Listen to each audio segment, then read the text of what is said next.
Hey guys, I wanted to come on here really quick and share something with you. I look like Beyonce with her hair blowing in the wind, right? I got the air conditioning on the car. So hot here today. Oh, it's awful. I'm surprised my hair has any kind of anything other than frizz to it right now. But anyways, so I was just reading an article from a teacher, and it was talking to substitute teachers, telling them how to be better subs.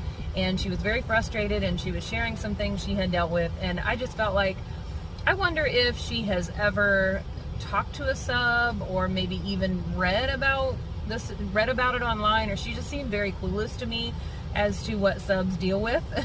And I haven't subbed as long as some people, but I have subbed for about 4 years, and I've subbed long enough to know that what she was saying is not really completely reasonable. So I would like to share some advice to teachers on how to help subs do their job successfully.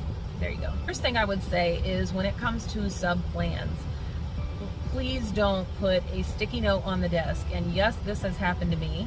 Do not put something on the desk that says you can find the sub plans in the yellow bin. You know, when subs get into a building, first of all, you get last minute notice sometimes that you're coming to a certain school. You may or may not have ever been to that school. When you arrive in the morning, sometimes the secretary is doing things, and it might take her 10 minutes to get you a key to the room. Yes, that has happened to me. I come in early. I know I come in earlier than a lot of other people, but I like to be prepared. But even when you come and try to be prepared, a lot of times you are delayed getting into your room.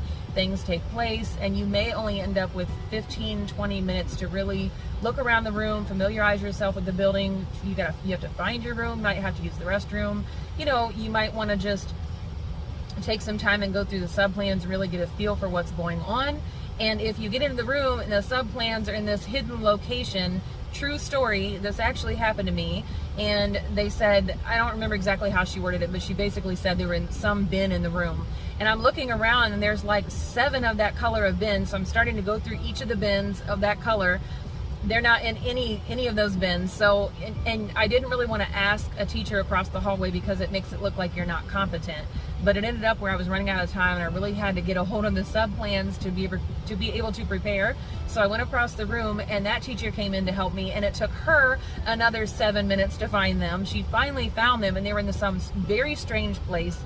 Like beside a filing cabinet in this little slit. She had them like in there in this little bin thing, and I was like, why would you do that? Even if you don't come in, you can always get a hold of a colleague and say, hey, I'm not going to make it in today. Would you mind getting this, together for my sub? There's ways to do that. You can't set your sub up for failure and then be upset that they fail. So that pretty much took the chunk of my preparation time in the morning, and I was able to pull it off, but it made me very stressed out, and it kind of took I had to use time. What I did was I just went over whatever she had up until about like specials, and then during specials time I went over all of it for the rest of the day so that I would be prepared. But it really made me feel kind of unprepared and nervous, and it was very unnecessary when the sub plans could have just been laid out. Lay out your sub plans and make sure that your substitute teacher coming in does not have to do a scavenger hunt to figure out what you want done for the day.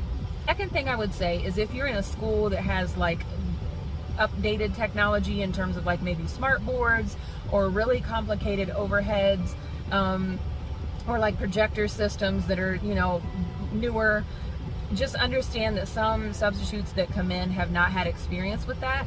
I did have one class, and I know other teachers who had not dealt with this technology before either.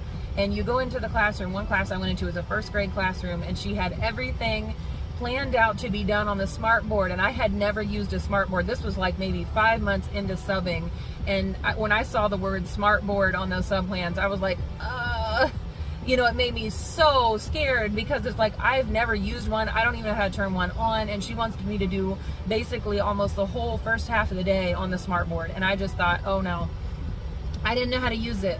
So I would just suggest that when you are having a sub come into your room, please don't make things so complicated technologically where there's the technology, keep it light, keep it easier for the substitute teacher. That way she'll be able to follow your sub plans and you won't feel frustrated when you get back that nothing was done. I also want to say, when it comes to your sub plans, keep those simple as well. And I'm not saying that you have to sit around and play Heads Up 7 Up all day, but I am saying, and I ran into this as well. I remember it was a first grade classroom again, and I ran into where I came in and the sub plans, no joke, were 7 pages long. And I sat there and looked at this like who thinks that I'm going to have time to sit here and read 7 pages in the next 20 minutes. And I mean, it was about like the history of each child that had 504s, or that had maybe they were on the spectrum or whatever. And I mean, that is valuable information, but I'm talking like paragraphs for each kid, and that did not even include what all they wanted to be done for the day. Their section on when it was time to teach science, the section for science was like 2 paragraphs long of detailed information, and this was like a 7-page lesson plan packet. I honestly skimmed through it as quick as I could. I tried to find all of the work and the worksheets that they had, which they did have stuff laid out, which that helped, but I was like, I can't do this. There's just no way I can sit here and read this novel when I have 15-20 minutes and the kids are going to be in here, and I have to get started. The day, as you know, it's very scheduled, it's structured, it keeps moving, it's quick, it's fast paced, and I'm not going to have time to sit here and read all of the thoughts that you had during the time that you typed up these sub plans, and you thought of literally every single detail of your classroom as if I'm taking over for you for the whole year. It's just not going to happen. Keep your sub plans a little simpler. If you're doing a unit, if you're starting a new unit and it's maybe a little more complicated, instead of trying to start that unit or going into something difficult, a lot of substitute teachers don't know about teaching strategies or differentiation, and you're asking them to come in with a group of kids. They're not going to know how to properly instruct anyway. It's not going to work. So if you're about to maybe start a new unit, do something that's like a summary of that unit to where the kids can be familiarized with it. So when you come back, you can say, hey, the sub brought this up to you. Do you remember them talking about this? Okay, well, we're starting a unit on that. So then they're kind of warmed up to that content, instead of expecting the sub to take over when these plans are super difficult, super detailed. It's a recipe for, failure. Last thing I would say is, when it comes to behaviors, I haven't had this a lot, but I have had a couple times where I've had to leave negative notes for the teacher, just let them know there were several kids that misbehaved. And in the article, the lady was saying it's really odd when you're a teacher and you come back and find out the kids that never get in trouble are in trouble. And then she basically blamed the sub, like, she didn't know how to manage the class. That is not always true. I know for me, I had a 3rd grade class one time. I actually believe one of the kids' names was, I think she had his name down, and it said like, he's a really good helper, you can really depend on him or whatever. And he was kind of acting up throughout the day. When the cat's away, the mice will play. That saying is true, and it definitely plays out when there's a substitute teacher. They're testing out the new the fill-in teachers' limits and boundaries and pressing their buttons, and it does happen that way. So when you are a teacher and you come back and find out that there's a list of children who maybe acted up, don't blame the substitute. It's not always their fault. Most times it's not their fault. I know for me, I had I had a 3rd grade class, and after lunch, a couple of the boys detoured from lunch during the time where you're putting your lunch boxes up and there's some movement where you can't always tell exactly who's in the classroom. They were having a contest on who could jump up onto the paper towel holders in the bathroom. Those metal things, they could have broke them off the wall, and they're doing this. And I guess one of the teachers caught them, and she told the principal, and they got called down to the principal's office. And I was like, oh great, this would happen on my watch, but there's really no way that I would have known. And when you're new as a sub, you're not going to be on top of every single detail of I've seen teachers who have neglected their kids during assembly and just let their kids act all kind of ways, and they didn't know, and they were full-time teachers who've been teaching for 10 years. Things happen with children, so this was like 3 minutes and they're pulling these shenanigans in the bathroom, and I had no idea. Well, it made me feel bad, like, oh, but I really hope that teacher did not come back and blame me for that.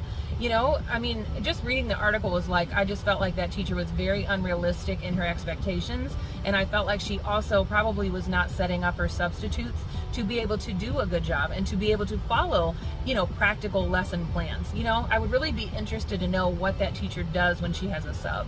So these are just some things to think about. You know, maybe put yourself in someone else's shoes and think about, well, how is this for a sub that's coming in maybe last minute in the morning to a brand new school?